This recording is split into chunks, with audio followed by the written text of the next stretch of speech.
Fenomena berburu koin jagat semakin banyak ditemukan di beberapa kota dan membuat heboh. Ada yang senang karena berhasil menemukan koin yang dicari, namun juga berdampak pada rusaknya sejumlah fasilitas umum.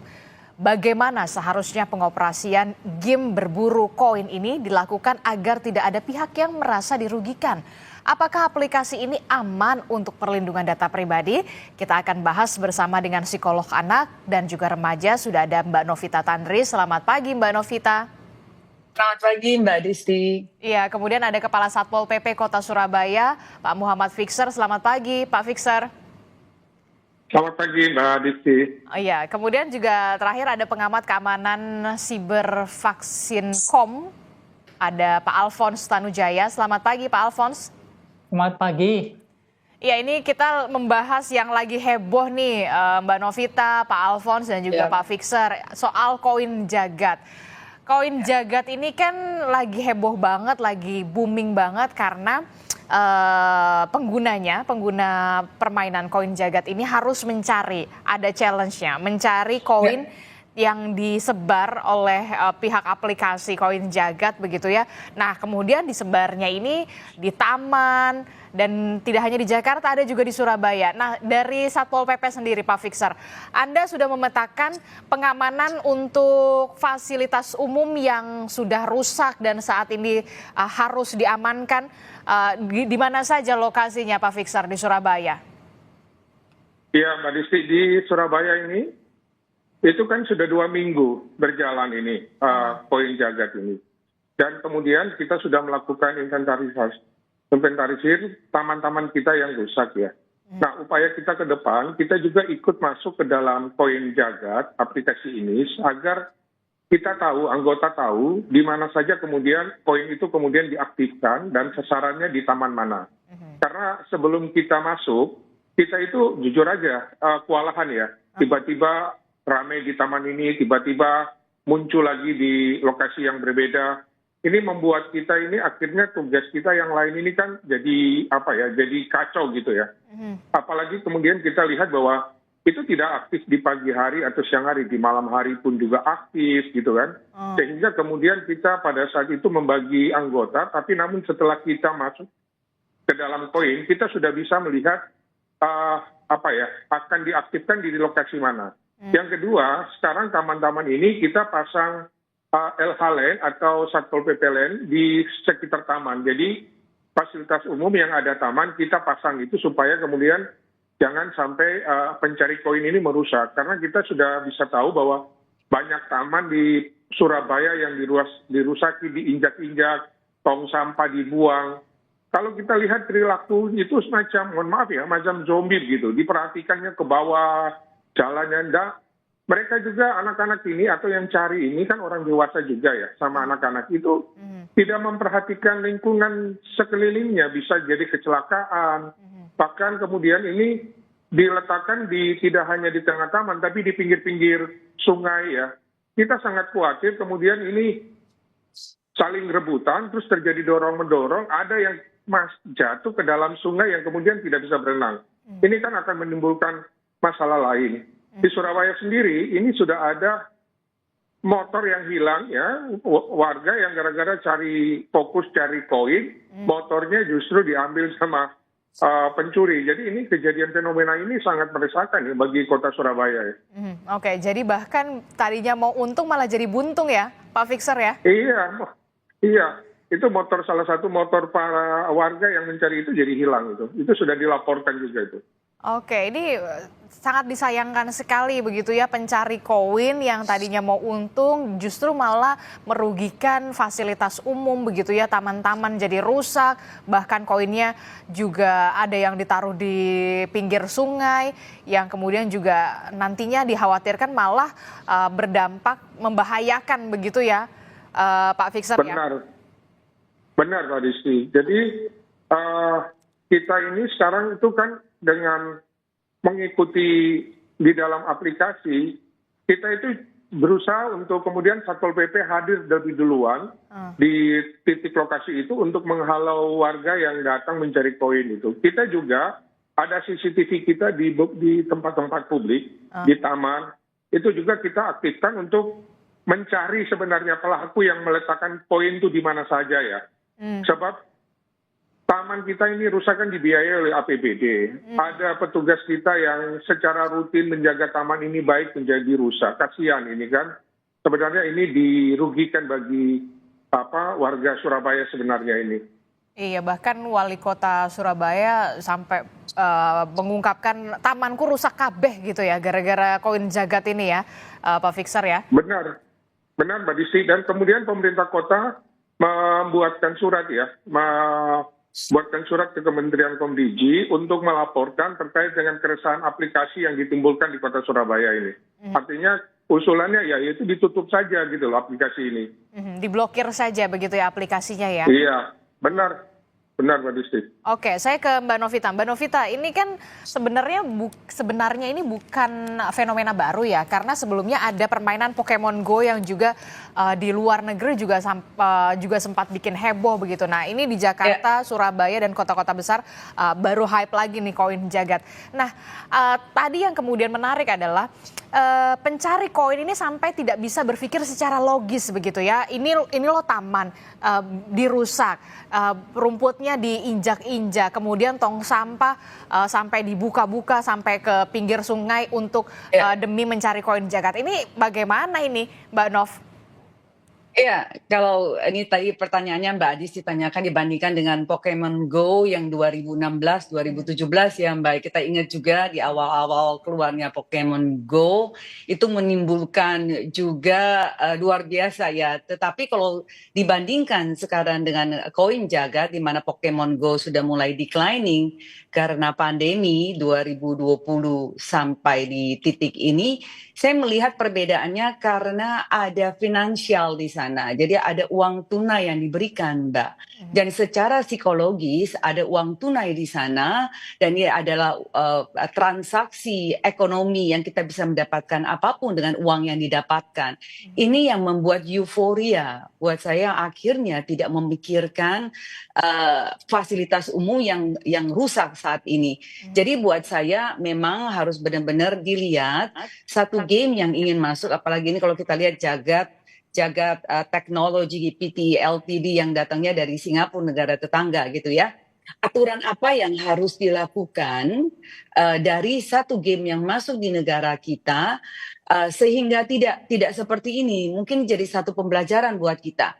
Lalu kalau kita lihat lagi Pokemon Go lebih kepada fokusnya hiburan, Mbak, eksplorasi, bahkan ada interaksi di sana. Dan ada beberapa negara malah setuju melihat magernya generasi sekarang yang sedentari gitu ya, Mbak, lebih banyak duduk, tidak banyak bergerak. Malah ini dijadikan saat itu Pokemon Go orang bergerak. Jadi semacam cardio exercise dan tidak ada unsur-unsur di sana bicara tentang uang. Lalu fokusnya juga kepada membangun komunitas, Mbak. Kalau kita lihat di saat itu ya 2016-2017 ya, dan dampak negatif lebih kepada di awal-awal mungkin takutnya sampai nanti anak-anak kecanduan berlebihan memainkan sehingga tidak fokus kepada yang menjadi skala prioritas mereka. Jadi saya pikir karena uang ini, Mbak, justru harus benar sangat disikapi oleh pemerintah. Kita dalam hal ini adalah Kementerian Digital dan Komunikasi untuk melihat bahwa kalau dampak dalam arti negatif lebih banyak dibandingkan dengan dampak positifnya, mungkin harus diberikan aturan yang lebih baik dibandingkan dengan aturan yang ada di Singapura. Kalau Singapura kan kita lupa flush aja nih, Mbak. Kita lupa siram toilet itu kena denda. Ya nggak sih? Kita meludah di jalanan itu kita didenda. Dan kita sebagai warga negara Indonesia pergi ke Singapura, kita taat dengan aturan yang ada di sana. Jadi buat saya, karena di Indonesia sendiri fasilitas umum, hal-hal yang menjaga ketertiban ini belum baik, mungkin aturannya harus lebih ketat, Mbak. Jadi tidak boleh sampai merusak fasilitas umum, sampai diangkat. Kan kalau kita lihat kemarin itu, keramik-keramik bisa diangkat naik di atas pohon, dan ini sangat-sangat membahayakan, apalagi bagi anak-anak. Belum lagi saya melihat di dalam ruang konseling saya juga sudah banyak kecanduan, Mbak. Jadi adiksi di sini sudah berlebihan. Aha. Mungkin nanti kita bisa bicarakan. Oke, ini khawatir sekali begitu ya, karena motivasinya uang, jadi Betul. faktor ekonomi sampai kemudian pencari koin jagat ini sudah tidak lagi memikirkan, oh fasilitas umum, oh taman ini dirusak. Itu yang kemudian karena memang orientasinya uang untuk mendapatkan koin itu ya, Mbak Nov. Betul, betul Mbak Disi, betul sekali. Tapi buat saya juga memang selain pemerintah, tentunya anak-anak ini yang saya lihat kebanyakan adalah anak-anak remaja yang melakukan ini datangnya kan dari rumah ya. Dan pendidik pertama dan terutama adalah orang tua yang harus ya ada pengontrolan di sini. Akses untuk bisa memberikan handphone, akses untuk bisa menggunakan pulsa, dan akses untuk bisa mengatur jadwal mereka harusnya datang dari orang tua. Jadi buat saya datang dari rumah dulu, dari orang tua, kok bisa gitu loh. Sampai mereka menggunakan apps ini, koin jagat ini sehingga melupakan apa yang menjadi prioritas utama mereka tentunya. Banyak hal-hal yang lain yang membangun keterampilan, belajar tentunya dari nilai-nilai akademiknya. Oke. Jadi ya. Oke, kalau tadi kita sudah membahas soal bagaimana dampak negatifnya begitu ya, koin jagat ini karena memang ada motivasi ingin memperoleh keuntungan berupa uang begitu ya ketika mencari koin jagat. Nah, kalau dampak positifnya ada nggak sih sebenarnya dari koin jagat ini? Oke, ini karena dia sangat baru sekali. Saya yakin pasti juga ada. Seperti kalau kita lihat Pokemon Go di 2016-2017 itu yang hype-hype-nya gitu ya tinggi sekali di saat itu. Kita kayak merasa bahwa oh ini baikkah, pasti ada pros and cons. Tetapi kalau melihat sekarang si koin jagat ini, saya melihat sampai ada perusakan dan tentunya tujuannya adalah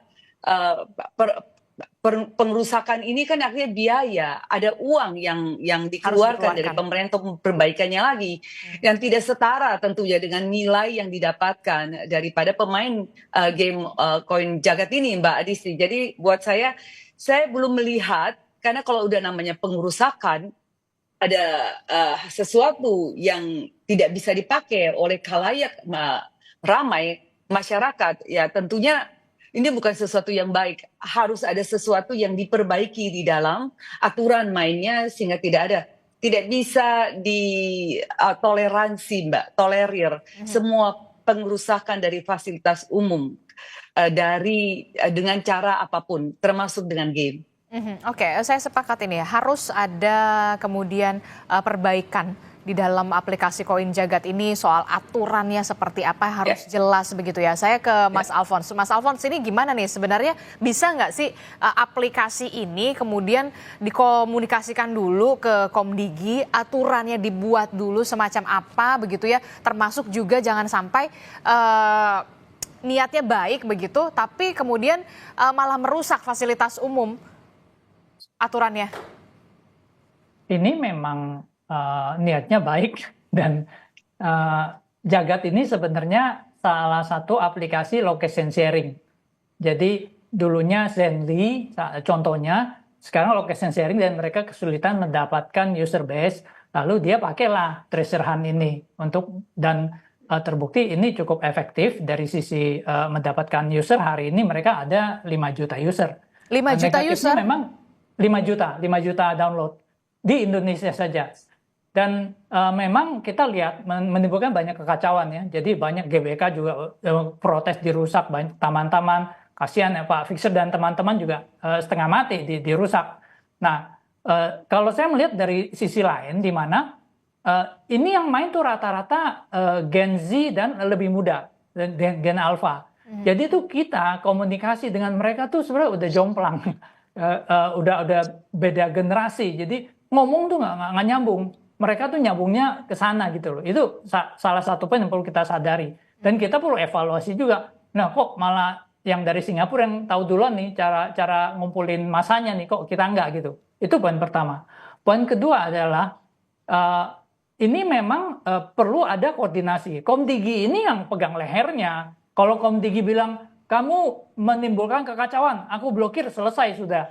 Jadi aplikasi ini nggak bisa jalan. Cuman kita perlu pikirkan juga, ini sebenarnya merupakan satu kekuatan yang menarik terobosan marketing. Kenapa saya bilang terobosan marketing? Anda bayangkan begini, ada mall baru buka atau lagi ada pameran, oke? Lalu kan mallnya sepi atau restorannya sepi baru buka. Lalu kerjasama dengan pemilik Jagat ini, oke ada 2 koin di sini gitu loh. Nah tentu akan beramai-ramai orang ke sana di pameran ini, oke ada 10 poin sepanjang PRJ atau apa gitu. Orang karena rame-rame atau ada tempat wisata baru buka gitu kan sepi kan. Oh ada 10 koin, nah orang langsung rame-rame ke sana. Itu yang ada satu yang bisa kita manfaatkan. Lalu pengelolanya memang harus positif juga. Saya rasa mereka juga kaget. Kagetnya kenapa? Dia nggak nyangka segitu besar dampaknya gitu loh. Mereka dari Singapura, jadi saya dengar sih hari ini sudah dipanggil Kominfo, ya kan? Dan saya sarankan mereka berkoordinasi. Jadi contohnya begini, kalau kita lihat abis sepak bola, kita senang dengan supporter Jepang. Kenapa? Semua udah pulang, mereka sibuk beresin sampah gitu loh. Nah, tirulah seperti itu si Jagat ini. Kamu udah bikin event, ngerusak, kamu ganti. Kalau perlu kamu benerin rumputnya ini ganti, kalau perlu tanamannya kasih double lebih banyak atau apa. Nah, hal-hal seperti itu. Lalu koordinasi dengan pihak berwenang. Kepolisian laporkan, dengan Pak Satpol laporkan, nih ada keramaian nih. Supaya nanti jangan ada yang dapat koin berantem lagi atau apa gitu. Nah, hal-hal seperti itu yang perlu dipertimbangkan dan kita lihat ini satu hal yang menarik dan saya kalau bisa sih usaha aplikasi di Indonesia pertimbangkan juga ini cara yang menarik untuk komunikasi dengan Gen Z dan Gen Alpha gitu. Mereka nggak mau dengar kamu pasang iklan di koran, di TV itu mereka jadul, mereka nggak mau nonton lagi gitu loh. Cara-cara begini kamu bisa komunikasi dengan mereka. Oke, menarik sekali begitu ya ketika aplikasi yang dari Singapura ini juga tidak menyangka begitu ya bakal seheboh ini di Indonesia. Anda punya catatan mulai kapan kemudian pengguna atau user aplikasi Koin Jagat ini growth dengan begitu cepat begitu sampai tadi Anda sebutkan ada 5 juta pengguna saat ini? Mereka mulai itu akhir Desember 2024. Lalu tiap kali dapat koin, ya pinter itu sebenarnya motivasi uang dan marketnya segmented. Kalau misalnya Pokemon Go itu kepuasannya kan kepuasan mendapatkan monster, mendapatkan Pokemon, bisa upgrade itu kepuasan yang digital dan itu gamenya sama. Mereka GPS based lalu dapatkan kepuasan ini. Kalau ini kepuasannya keuntungan finansial, jadi jelas akan lebih mengundang orang. Lalu mereka tercatat sampai kemarin itu 5 juta user dan mereka sudah ada bisnis modelnya. Bisnis modelnya apa? Jadi kamu bisa namanya jadi super jagat. Gimana caranya? Kamu bayar 70.000 sebulan jadi super jagat. Lalu dia waktu kamu buka mapnya kan ada koin-koinnya di mana aja. Ada, tapi radiusnya nih kalau kamu bukan super jagat nih radiusnya 500 meter contohnya. Kalau kamu super jagat, radiusnya 100 meter, terus ada hintnya, ini dekat sini ada apa, ada bebek, ada apa gitu. Nah, jadi itu kira-kira 70.000. User base-nya 5 juta. Katakan 2% saja yang menjadi super jagat, bayar 70.000, itu 100.000 orang, 1 bulan itu mereka terima 7 miliar.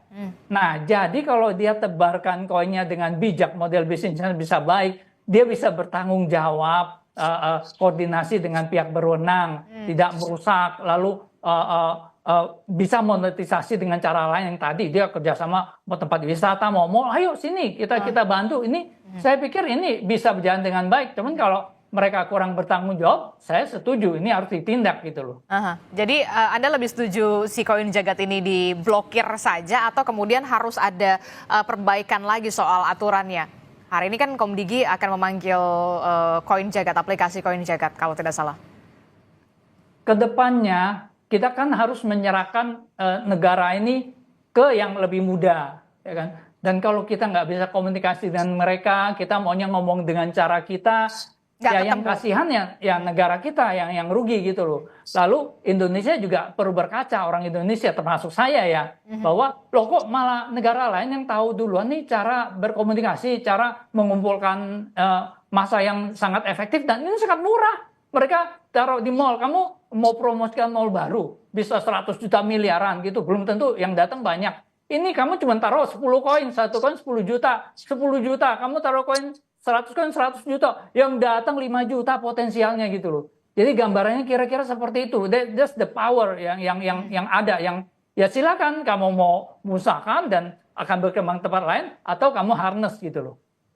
Oke, menarik sekali. Ada strategi marketing lainnya yang kemudian bisa dilakukan sebenarnya ya untuk koin jagat ini ketika Anda tadi menyebutkan mall baru buka atau objek wisata baru buka begitu, ketimbang kemudian anak-anak di bawah umur begitu ya, remaja ngerusak taman begitu ya, kemudian jadi PR juga nih apa namanya dari Pak Fixer dan juga kawan-kawan di Surabaya harus melakukan pengamanan di sana.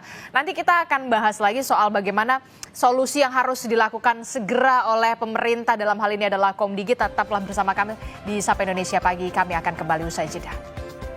Kita masih membahas soal heboh berburu koin jagat di aplikasi begitu ya, permainan hingga merusak fasilitas umum. Yang disayangkan adalah merusak fasilitas umumnya begitu ya, yang kemudian menjadi PR tersendiri dari teman-teman Satpol PP, baik itu di Surabaya, tamannya juga banyak yang sekali yang rusak, di Jakarta, di Bandung juga sama begitu ya.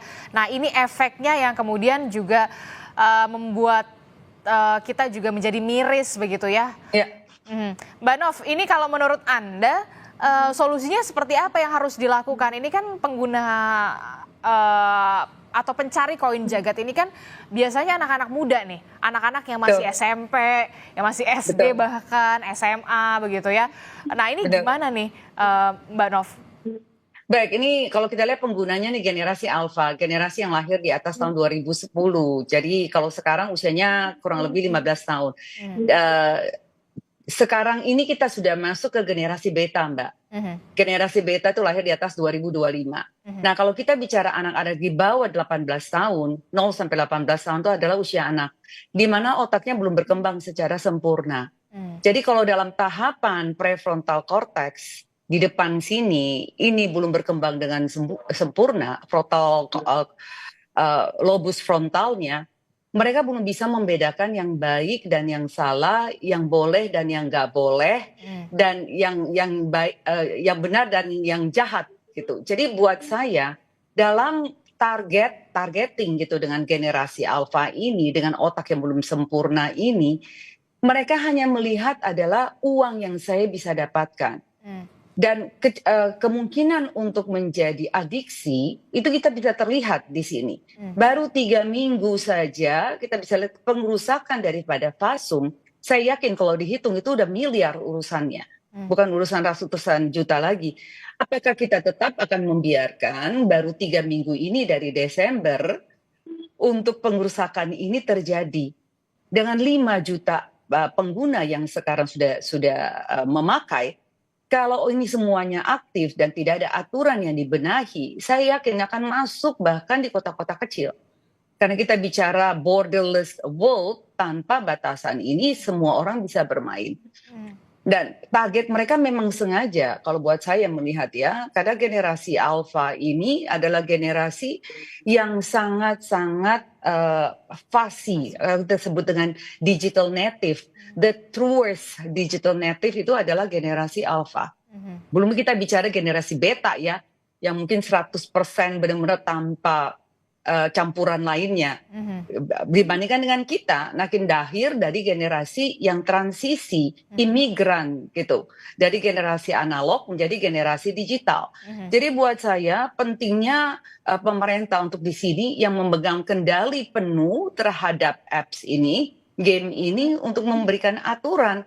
Oke, di negaramu mungkin nggak terlalu booming seperti di Indonesia karena aturannya luar biasa. Ketat. Tadi sekali lagi di awal gitu ya, untuk mereka meludah kena denda, buang sampah kena denda. Nah, kita sini nggak ada aturannya. Jadi kesadaran akan menjaga ketertiban umum dan menjaga fasilitas umum ini belum sebaik mereka. Nah, kalau ini kita tidak, sekali lagi tidak kita atur, saya sudah mendapatkan masalahnya. Anak-anak yang bermain dengan adiksi, dan kalau sudah sampai ke adiksi dalam 3 minggu ini luar biasa, Mbak. Dan Anda melihat potensinya ini adiksinya sangat besar sekali. Sangat, Mbak. Gangguan prioritas. Jadi prioritas yang harusnya mereka belajar di usia ini menjadi tidak belajar, Mbak. Bahkan bisa ke mimpi-mimpi setelah pulang sekolah yang harusnya les, mereka nggak les, Mbak. Les olahraga, pelajaran sekolah lagi, atau les musik yang lain, itu terabaikan karena pikirannya kepengen kemana gitu untuk pergi menghunting si treasure ini.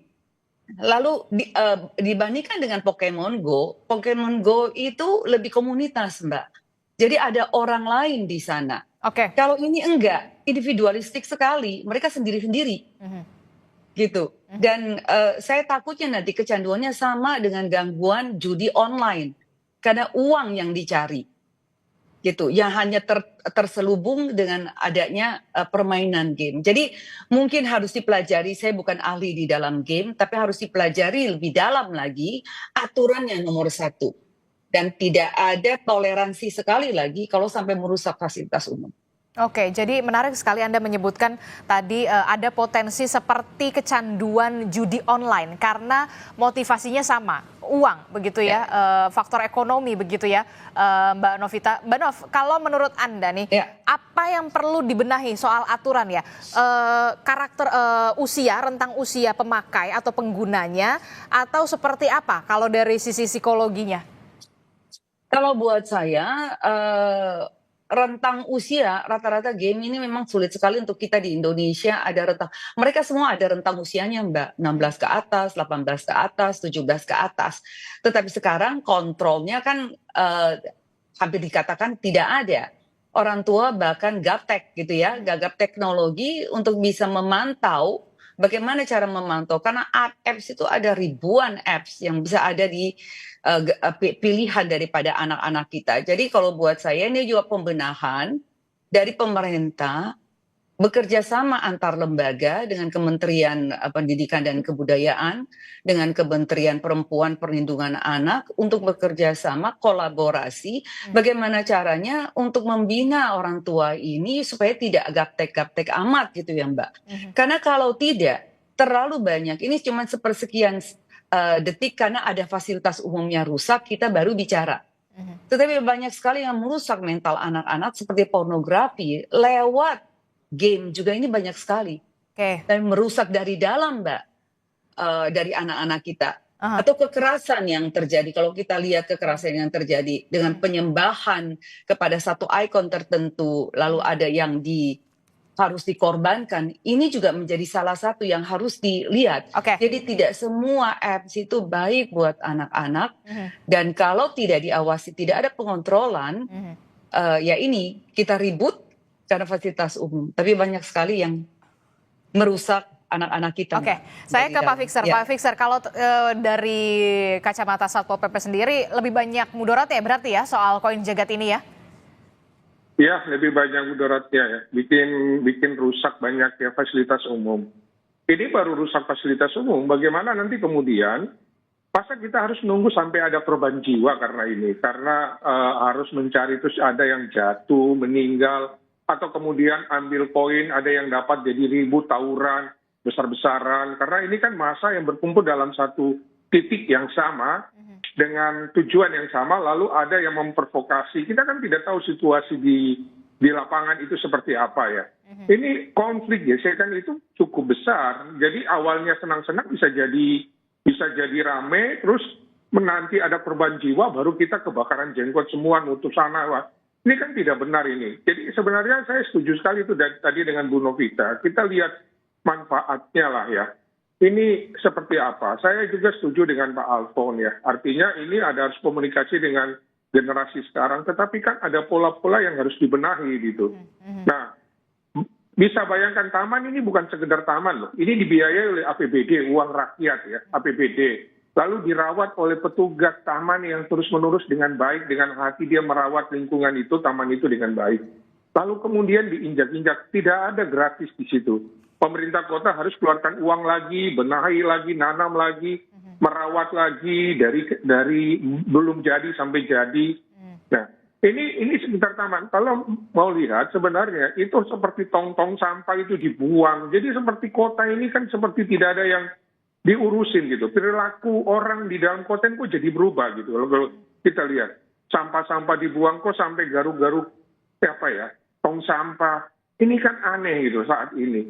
Kita berbicara zaman depan yang lebih baik, kok jadi kembali ke zaman yang tertinggal gitu. Jadi sebenarnya ini tidak ada manfaat sendiri bagi kalau menurut saya ini meresahkan. Seharusnya ini dievaluasi dengan baik ya supaya kemudian kota yang sudah, saya kira tidak kota besar. Saya khawatir juga ya semua kota di Indonesia ini kalau masuk, wah ini bisa jadi heboh nasional ini karena ini.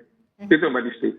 Oke, jadi kalaupun tidak diblokir begitu harus ada pembenahan evaluasi soal aturan ini ya, soal koin jagat ini ya. Jangan sampai kemudian merugikan dan juga merusak fasilitas umum ya Pak Fixer ya. Benar, Mbak Disti, kalau kita lihat ya, Pak Alfon sama Mbak Novi di lapangan, itu jangan hanya dipikir mereka itu cari di tengah-tengah taman. Surabaya itu kan punya taman, ada yang di pinggir-pinggir Sungai Kalimas, yang besar dan dalam. Bayangkan saja kalau mereka jalan mencari seperti tidak memperhatikan kiri kanan, terpeleset, masuk ke dalam sungai, lalu kemudian tidak ada yang begitu peduli. Kehilangan nyawa itu memungkinkan terjadi di lokasi-lokasi ini. Jadi jangan sampai mau untung malah jadi buntung begitu ya Pak Fixer ya. Terakhir saya ke Mas Alfons. Mas Alfons, kalau dari Anda pribadi perlu evaluasi semacam apa yang harus dilakukan segera? Saya bilang segera oleh Komdigi ini seperti apa? Termasuk juga soal keamanan data pribadi bagi penggunanya juga perlu diperhatikan, Mas Alfons. Untuk keamanan data pribadi, jadi aplikasi ini memberikan sharing lokasi yang sangat precise dan 24 jam. Jadi katakan ambil ekstrimnya, aplikasi ini kalau saya pakai, mungkin dia lebih tahu saya di mana daripada istri saya. Karena 24 jam dia tahu. Itu pertama, dan ada sharing siapa kontak Anda, lalu ada sharing dari foto dokumen, lalu mereka melakukan sharing ke media sosial. Dan di situ ada bahayanya. Kenapa? Kalau media sosial itu tidak semua kita kenal. Lalu waktu di-share ini adalah aplikasi location sharing sejatinya, ya kan? Kita share lokasi kita lagi cari ini, ada yang beritikat jahat, mereka bisa tahu lokasi kita dengan tepat. Jadi dari sisi digital di situ resikonya. Kalau dari Komdigi saya sarankan ya Anda mewakili Indonesia, ya kan? Anda jadilah sebagai orang tua. Ini ada anak yang sedang tumbuh, ya kan, sedang berproses, ya kan. Seperti Ibu bilang tadi, otaknya masih belum sempurna, masih belum bisa membedakan mana yang merusak, mana yang tidak merusak. Ya, Anda mau bina atau Anda mau tutup saja. Anda tutup saja, ya lihat saja. AI Anda boleh tutup di Indonesia, negara lain berkembang, negara lain yang maju. Kamu tutup di sini, di tempat lain maju, atau kamu di sini kamu bina, kamu bisa dapatkan manfaatnya. Kalau bisa malah kita jadikan aset kita buka di negara lain gitu loh. Jadi tergantung point of view-nya. Jadi itu kita serahkan ke Komdigi. Jadi pilihan ada di tangan Anda.